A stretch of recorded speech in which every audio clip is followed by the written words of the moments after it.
Everyone, welcome to channel learn with ease. आज का topic है रिटायरमेंट और डेथ ऑफ अ पार्टनर, जिसमें हम सॉल्व करेंगे question number 41 chapter 5 DK Goyal की बुक से क्लास 12 अकाउंट्स के लिए। ऑनलाइन सेशंस अगर आप चाहते हो, अकाउंट्स क्लास 11 और 12 दोनों के लिए हैं। इंटरेस्टेड स्टूडेंट मुझे इस नंबर पर व्हाट्सएप कर सकते हैं अपना नाम और क्लास, क्योंकि बहुत ही मिनिमम और अफोर्डेबल प्राइस पर रखा है ताकि सभी स्टूडेंट इसका बेनिफिट उठा सके। तो तीन पार्टनर है ABC part, profit sharing ratio 3:2:1। 28 फरवरी 2021 को सी पार्टनर रिटायर हो रहा है, फर्म को छोड़ के जा रहा है। उसी दिन की बैलेंस शीट दी गई है, साथ में ही कुछ इंफॉर्मेशन दी गई है एसेट्स और लाइबिलिटीज की रिवैल्यूएशन से रिलेटेड। सी का जितना भी बैलेंस बनता है उसको सारा पेमेंट कर दिया जाएगा। गुडविल पूरी फर्म की 1.5 लाख रुपए है, और जो कि सी का शेयर ऑफ गुडविल बनेगा वो उसने अपना शेयर ऑफ गुडविल किसको बेच दिया है, ए और बी को 4:1 की रेशियो में। अब देखो आपको करना क्या है। सबसे पहले जो पार्टनर रिटायर होता है हम उसके लिए गुडविल की एडजस्टमेंट करते हैं, और सी के रिटायर होने के बाद रिमेनिंग पार्टनर्स कौन है, ए और बी। सी का शेयर ऑफ प्रॉफिट 1/6 है, जिसे उसने बेच दिया है ए और बी को 4:1 की रेशियो में।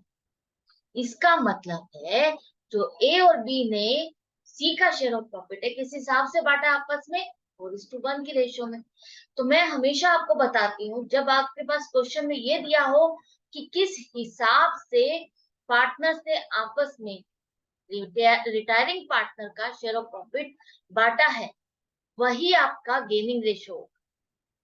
आपको इसके लिए कैलकुलेशन नहीं करनी, old ratio minus new ratio पहले निकालो फिर उसको कैलकुलेट करो, नहीं करनी। आपके पास यहाँ पर डायरेक्टली क्वेश्चन में दिया हुआ है 4:1, जिस हिसाब से सी का शेयर ऑफ प्रॉफिट आपस में इन दोनों पार्टनर से बांटा है या परचेज किया है, तो यही आपकी गेनिंग रेशियो बन जाएगी। क्लियर है? यहाँ पर आपको न्यू रेशियो भी कैलकुलेट नहीं करनी, क्योंकि किसी भी कैलकुलेशन के लिए आपको यहाँ पर न्यू रेशियो की जरूरत ही नहीं है, और ना ही क्वेश्चन में एक्स्ट्रा पूछा है कि आपको न्यू रेशियो कैलकुलेट करनी है। तो हम एक्स्ट्रा टाइम क्यों लगाए न्यू रेशियो कैलकुलेट करने के लिए? हमें गेनिंग रेशियो चाहिए, वो हमने निकाल ली है। यही आपकी गेनिंग रेशियो होगी, इसी को लेकर के अब आप कैलकुलेशन करो। गुडविल पूरे फर्म की 1.5 लाख रुपए है। सी का शेयर ऑफ गुडविल कितना बनेगा, 1/6 उसका शेयर ऑफ प्रॉफिट है, तो वही उसका शेयर ऑफ गुडविल भी बनेगा 25,000। 1.5 लाख का 1/6 25,000। अब ये 25,000 आपके पास जैसा कि क्वेश्चन में दिया हुआ है कि उसने बेच दिया है किसको, ए और बी को। तो बेचा है तो वही दोनों पेमेंट करेंगे ना, जिस हिसाब से इन्होंने खरीदा है गुडविल को उसी हिसाब से ये पेमेंट करेंगे। एक ने, मान लो इस गुडविल 25,000 के 5 हिस्से कर दिए गए, 5 में से 4 हिस्से ए ने ले लिए और एक हिस्सा बी ने लिया, तो उसी हिसाब से ये पेमेंट करेंगे।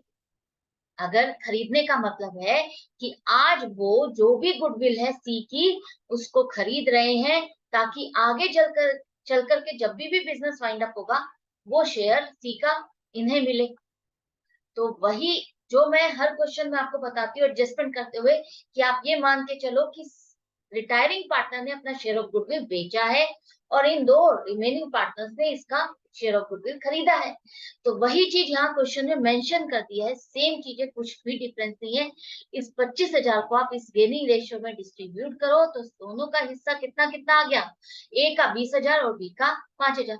अब इन दोनों ने खरीदा है तो ये दोनों पेमेंट करेंगे, ये दोनों गेनिंग पार्टनर है तो डेबिट करेंगे। खरीद रहे हैं तो पेमेंट करेंगे तो कैपिटल अकाउंट आप क्या करोगे, इनका डेबिट करो। और इसने बेचा है, ये सेक्रीफाइसिंग पार्टनर है तो क्रेडिट होगा। बेचा है तो पेमेंट भी मिलेगी, तो इसकी पेमेंट मिलेगी तो इसका कैपिटल अकाउंट में एडिशन होगा, प्लस होगा तो क्रेडिट करोगे। तो एंट्री क्या बन जाएगी, सिंपल है, वही है। ए और बी के अकाउंट को आप डेबिट करो 20,000 और 5,000, और सी को मिलना है सी के अकाउंट को आप 25,000 से क्रेडिट करोगे। कुछ भी अलग नहीं है, सिंपली जो आपको समझ में आता है, जो आपकी अंडरस्टैंडिंग का होता है, जो कॉन्सेप्ट होता है, वही चीज यहाँ पर लिख दी जाती है कि आपको करना ये है। तो उससे कंफ्यूज नहीं होना है, वही चीज करनी है, वही चीज है जो हम हर क्वेश्चन में करते हैं। हमने कर दिया है। अब पार्टनर्स कैपिटल अकाउंट आपको बनाने के लिए कहा है, तो साथ के साथ फॉर्मेट तैयार है। वहां पर ओपनिंग बैलेंसेस लिखो क्रेडिट साइड पर, और गुडविल की जो आपने एडजस्टमेंट की है परचेज सेल की, वो आप क्रेडिट और डेबिट की पोस्टिंग यहाँ पर कर दोगे इस एंट्री के हिसाब से। पोस्टिंग हो गई आपकी। अब यहाँ पर नेक्स्ट आपके पास क्वेश्चन में देखो क्या है, प्रॉफिट एंड लॉस अकाउंट का बैलेंस है, क्रेडिट बैलेंस है मतलब कि प्रॉफिट है। तो यहाँ पर हम क्या करते हैं, जब रिटायर होता है पार्टनर तो एक्यूमुलेटेड प्रॉफिट्स को डिस्ट्रीब्यूट करते हैं। तो यही आपको डिस्ट्रीब्यूशन करना है ओल्ड पार्टनर्स में, ओल्ड रेशियो में डिस्ट्रीब्यूट कर दो इस 1.5 लाख रुपए को। तो एबीसी के हिस्से, तीनों पार्टनर्स के हिस्से में आएगा ये प्रॉफिट, सी के हिस्से भी आएगा जो रिटायर हो रहा है। ये नहीं है कि आप रिमेनिंग पार्टनर्स में डिस्ट्रीब्यूट करोगे। जब भी कोई पार्टनर रिटायर होता है तो जितने भी रिजर्व से एक्युमुलेटेड प्रॉफिट्स या लॉसेस हैं तो भी सब में उसका हिस्सा होगा। ओल्ड रेशियो में आप डिस्ट्रीब्यूट करोगे और तीनों के हिस्से जितना आया है उनके अकाउंट में, प्रॉफिट है तो क्रेडिट करोगे और लॉस है तो डेबिट करोगे। तो ये प्रॉफिट है, तो प्रॉफिट है तो आप इनके अकाउंट्स में क्या करोगे, पार्टनर्स के अकाउंट में क्रेडिट करो 75,000, 50,000, 25,000, और प्रॉफिट एंड लॉस अकाउंट यहाँ से खत्म हो जाएगा, इसको आप क्या करोगे, डेबिट करोगे तो इसका बैलेंस खत्म। Profit and loss account debit और इन तीनों पार्टनर्स के अकाउंट क्रेडिट होकर के आपकी जर्नल एंट्री बन जाएगी और ये अकाउंट आपका खत्म हो गया। ये भी क्लियर। इसके बाद देखते हैं रिवैल्यूएशन से रिलेटेड इंफॉर्मेशन। रिवैल्यूएशन में यहाँ दिया है stock is revalued at rupees 3 lakh rupees, मतलब कि स्टॉक की वैल्यू जो 2.5 लाख रुपए रिवैल्यूएशन करने पर 3 लाख रुपए है।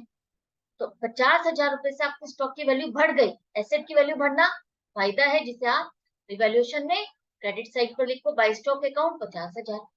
इसी तरह से डेबिट डेटर्स को आपने रिवैल्यूएट किया तो आपके यहाँ आ रहे हैं 1.5 लाख रुपए, 1,65,000 से 1.5 लाख हो गए, 15,000 रुपए से घट गए।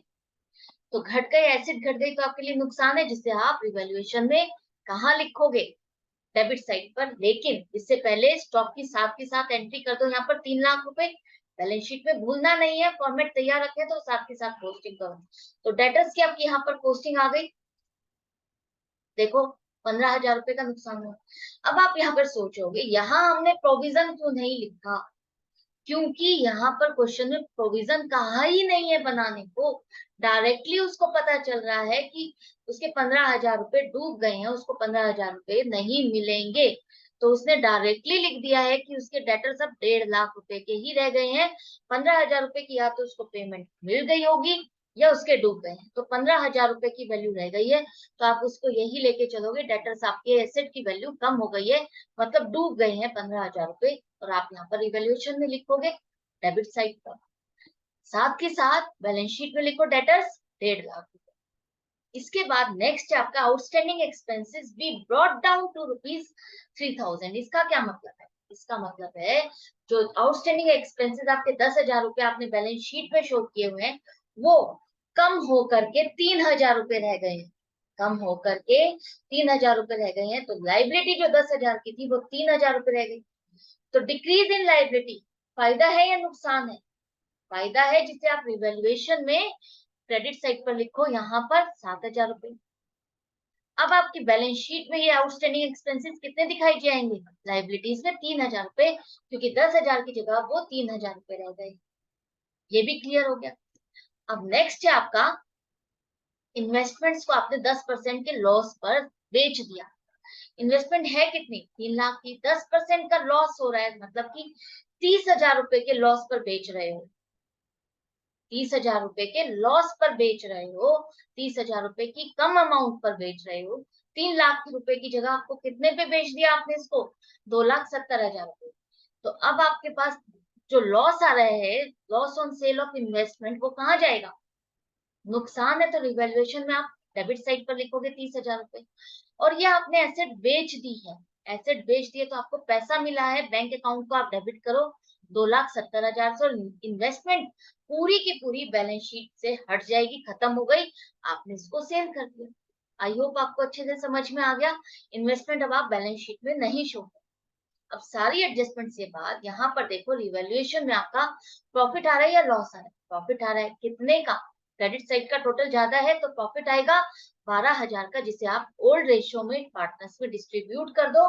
प्रॉफिट है, पार्टनर्स के अकाउंट में क्या करोगे, क्रेडिट करोगे, और रिवैल्यूएशन अकाउंट आपका डेबिट होगा। तो यहाँ पर ये अकाउंट आपका क्लोज हो गया। ये जो प्रॉफिट है रिवैल्यूएशन का आप यहाँ पर पार्टनर्स के अकाउंट में ट्रांसफर कर दो, क्रेडिट कर दो 6,000, 4,000 और 2,000। सारी एडजस्टमेंट्स के बाद अब बारी आती है बैलेंस निकालने। तो सी जो रिटायर हो रहा है सबसे पहले उसका बैलेंस निकालो। जो भी बैलेंस आ रहा है उसमें लिखा हुआ है हमने उसको सारी की सारी पेमेंट कर दी। तो उसका बैलेंस आ रहा है 2,52,000 जो कि हमने पेमेंट कर दी। तो to bank account, C is capital account debit to bank account, ये आपकी एंट्री होगी। 2,52,000 रुपए आपने पेमेंट कर दी, बैंक का बैलेंस कम हो गया। बैंक का बैलेंस आपका 25,000 है, प्लस 2,70,000 रुपए आपके इन्वेस्टमेंट सेल करने पर आए और 2,52,000 रुपए आपने इसको पे कर दिए। ऐसे ही ए और बी का क्लोजिंग बैलेंस निकाल लो, 5,61,000 और 3,49,000 और एंड में टोटल तीनों पार्टनर्स का एंड में लिखो। अब बारी आती है बैलेंस शीट को कंप्लीट करने की। बैलेंस शीट में देखो अब आपका बैंक का बैलेंस कितना आएगा।